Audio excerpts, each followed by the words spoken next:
I'm Tim. Welcome to Tim's Time. Well, how can I say this? Oh, Happy New Year to you. You're watching this, or if you're watching this, then the chances are pretty good. It's the first Monday of the new year and the first week that we're doing Tim's Time. If you were able or you were in town and you're part of the central community and you were at church yesterday morning, you heard me starting off 2020 talking about the wise men. The favorite part of the Christmas story to me has always been the shepherds and the angel. I would have almost given anything to have been in the fields just to see how it was that night when the angel of the Lord appeared to them and they were, as it says in the King James, sore afraid. Having said all of that, I've probably studied more and taught more about the wise men than any other part or element of the Christmas story. There's so much uncertainty about the wise men, and you Centralers or Centralites, I'll not make you relive yesterday's message about the star and the origin. And for my money, the wise men made the journey from ancient Persia, modern day Iran, by foot or camel or caravan or however they did it. They made it to Jerusalem and then down to Bethlehem. But I don't know that for certain. All we know is from a long way off, they read the signs. They had probably been exposed to the messianic teachings by Daniel and his companions, but we're not sure of that either per se. Anyway, they make the trip and they hit Jerusalem, and then they get to see the Christ child, and they surrender their treasures, gold and frankincense and myrrh. So you know the story. I've taught more about the wise men. There are so many elements about the wise men that are kind of pertinent to our world. One of them being, we look at the wise men and we sing "We Three Kings of Orient Are," and they were wealthy. But compared to the rest of the world, chances are very, very good that you're as wealthy as the wise men were. You and I both. We have the resources to sort of travel when we want to travel. We have the resources and the ability to kind of take vacation and to put some things on hold. We can supply or meet our needs and take care of things, and we have enough that we can surrender some of our treasures or our gifts if the occasion warrants it. Maybe not quite as valuable as gold, but I don't know. We're like them. We have resources, and that's my point.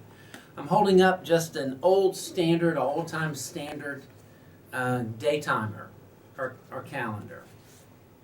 And I know you probably keep your agenda on your phone or through Google Calendar or both. I'm holding this up so that we can all relate to it. And I just want to give you two truths to stew on as you prepare for 2020 and as you head into this new year. Truth number one is that if God gives us being me, you, your family, if He gives us the entire year of 2020, we only have one shot to do it right. Whatever we mess up today, we certainly need to put behind us tomorrow, but we can't come back tomorrow to today and redo this day. So if you've scheduled this time, watching Tim's Time, to pray and to seek Him, then do it, because you won't get it back, nor will you get 2020 back. And if 2020 is anything like 2019, don't put your Christmas decorations up for long, because in a couple weeks we'll be celebrating Thanksgiving and it'll be time to pull them up again. So make the most of it, 2020. Point number two, and then I'll let you pray and get about your business, your week, your seeking after Him, whatever it is. Truth number two, that in order to embrace the journey of seeking the Lord, which is what the wise men actually did, the Magi, then there are going to have to be some things we leave behind, and there are going to have to be some resource allocations that we make. Now, that's really, really vague and broad, and that's deliberate, because for them, there were financial resources, time resources, emotional resources, people resources because they probably traveled with servants, even though that's Tim Coker's speculation. I'm not alone in that speculation. But in order for there to be a new direction or a new embracing or, if I may, a new journey, then we got to say bye to some stuff and we got to allocate some resources and pursue some things or some stuff. That is, I think that's true of any life change, and it's true of any focused life. It's true of your life. So if you want 2020, if 2019 was a home run year and you wouldn't change anything, then make the same priority choices that you made. Because you know what you did in 2019 if it was a home run year and you wouldn't change anything? You said no to some stuff and you focus some energy and resources on some other stuff. But if you want 2020 to be different and not just, goodness gracious, we move from sports season to sports season or school season to school season or weather season to weather season, then do some reflection starting today if you haven't already done it.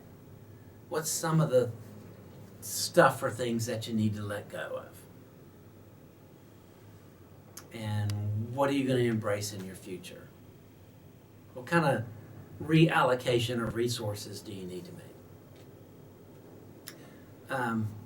I started to say good luck with that, but I don't believe in luck. So God's blessing in that as you reflect and as you recharge and as you redirect.